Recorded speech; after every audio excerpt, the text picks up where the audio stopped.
வானவர்களே, இயேசு கிறிஸ்துவின் நாமத்துக்கு ஸ்தோத்திரம் உண்டாவதாக. இந்நாளுக்காக தேவனுக்கு நம் நன்றி சொல்வோம். இந்த உலகத்தில் வாழ்கிற ஒவ்வொரு மனிதனுக்கும் ஒவ்வொரு கஷ்டம் இருக்கும், ஏதாவது ஒரு தேவை இருக்கும். அந்த தேவைகளுக்கெல்லாம் என்ன பண்ணுவாங்க, கொஞ்சம் சிலர் பாரத்தோடு இருப்பாங்க. எப்போ பார்த்தாலும் அதே நினச்சி அவங்க உடம்பெல்லாம் அவங்கள கெடுத்துக்குவாங்க. அப்படி யாராவது நீங்கள் இருந்தீங்கன்னா இந்த வசனத்தை பாருங்கள். சங்கீதம் 55:22 நீங்கள் பாருங்கள். கர்த்தர் மேலே பாரத்தை வைத்து விடு, அவர் நிச்சயமாகவே உங்களை ஆதரிக்கிறார். பாருங்கள், நீங்கள் எவ்வளோதான் கஷ்டப்பட்டாலோ எவ்வளோதான் வேதனைப்பட்டாலோ தேவனு சித்தம் எதுவோ அதன்படி தாங்க நடக்கும். அவர் மேலே நீங்கள் பாரத்தை வச்சிடுங்க, அவருக்கு ஒப்பு கொடுத்துடுங்க. என்ன காரியம் இருந்தாலும் அவருக்கு ஒப்பு கொடுத்துடுங்க. அவர் என்ன பண்ணுறார், அவருக்கு ஒப்பு கொடுக்கும்போது நீங்கள் சும்மா இருக்கும்போது அவர் எடுத்து அந்த காரியத்தை செய்வாரா இல்லையா? ஒரு விசுவாசம் உங்களுக்கு இருக்கணும், செய்வார் அப்படின்னு. நீங்கள் என்ன செய்யணுன்னா, நீங்கள் ஜெபிக்கணும். அவளை மட்டும் நீங்கள் செஞ்சால் போதும். அவர் மேலே பாரத்தை போட்டுட்டு அதே 1 பேதுரு 5:7 பார்க்குற சொல்கிறார் பாருங்கள். அவர் உங்களை விசாரிக்கிறவர் ஆனபடியால் உங்கள் கவலைகளை எல்லாம் அவர் மேலே வைத்து விடுங்கள் என்றார். அவர் உங்களை விசாரிக்கிறாருங்க. நீங்கள் கவலைப்பட்ட பிரயோஜனம் கிடையாது. உங்கள் கவலைகளெல்லாம் அவர் மேலே போடுங்க அப்படின்றார்.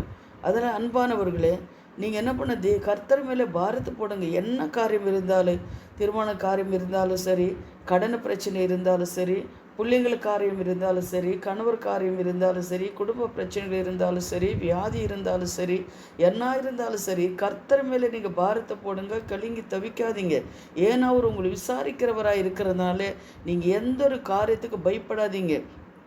கர்த்தர் யெகோவா ஈரு, அவர் உங்களுக்கு இருக்கிறார் அப்படின்னு சொல்லி நினச்சிக்கோங்க. அதே போல் 37:4 சங்கீதம் 37:4 பாருங்கள். கர்த்தரிடத்திலே மனமகிழ்ச்சியாயிரு, அவர் உன் இருதயத்தின் வேண்டுதலையே உனக்கு அருளை செய்கிறார் அப்படின்றார்.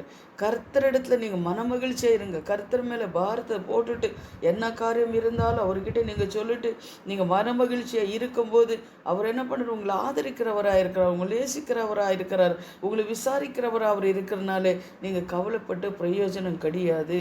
என்ன கவலைப்பட்டாலும் சரீரம் தான் உங்களுக்கு போகும். அதனால் நீங்கள் கவலைப்படாதீங்க. கர்த்தர் மேலே பாரத்தை போடுங்க, கலங்கி தவிக்காதீங்க. கர்த்தர் உங்களுக்கு இருக்கும்போது ஒரு இது வானத்தையும் பூமியும் சிருஷ்டித்த தேவன் உங்களுக்கு கூட இருக்கும்போது அவரால் ஆகாத காரியம் என்னங்க இருக்கிறது? அவரால் எல்லாம் நடக்கும். தேவ பிள்ளைகளே, நீ ஒப்பு கொடுத்து ஜெபம் பண்ணுங்க. என் தேவனே, உங்களால் எல்லாம் ஆகும் ஆண்டவர். எனக்காக தான் நீ இந்த வந்திருக்கிறீங்க. என்னை படித்ததை நீங்கள் உன்னை வலது கையில் வரைந்திருக்கிறேன்னு சொல்லியிருக்கிறீங்க. ஒரு கண்மணி போல் உன்னை காக்கிறேன்னு சொல்லியிருக்கிறீங்க. இந்த வார்த்தைகளெல்லாம் சொல்லி நீங்கள் ஜெபம் பண்ணுங்க. உன்னை நான் விடமாட்டேன்னு சொல்லியிருக்கிறீங்க. தேவனே, என்ன கர்த்தாவே, இந்த மாதிரி காரியங்களெல்லாம் இருக்கிறது அப்படின்னு சொல்லி அவர் பாதத்தில் ஒப்பு கொடுத்து நீ ஜெபிச்சுட்டு நீங்கள் சந்தோஷமாக மனமகிழ்ச்சியோடு இருங்க. உன் காரியங்களெல்லாம் தேவன் வாய்க்க பண்ணுவார், நான் விசுவாசிக்கிறேன். இப்போ ஜெபிக்கலாம்.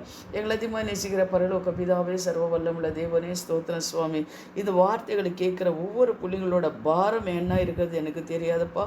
அந்த பாரங்களெல்லாம் கர்த்தாவே ஸ்தோத்திரம், நீர் பார்க்குறீர். அவங்களுக்கு விடுதலை கொடுங்க.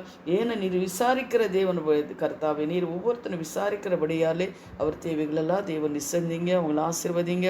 கர்த்தாவே ஸ்தோத்திரம். அவங்க சாட்சி பிள்ளைங்களாக நீங்கள் நிறுத்துங்க ஆண்டவரே. அவங்களுக்கு சமாதானம், சந்தோஷம், மனமகிழ்ச்சியோட இந்த உலகத்தில் வாழ்நாள் முழுவதும் இருக்க கிருபை தாங்க. இயேசுவின் நாமத்தினரே பிதாவே, ஆமேன். God bless you. கர்த்தர் மேலே பாரத்தை போடுங்க, கடிக தவிக்காதீங்க. நாங்கள் உங்களுக்காக கூட நாங்கள் ஜெபிக்கிறோம். ஆமேன், ஆமேன்.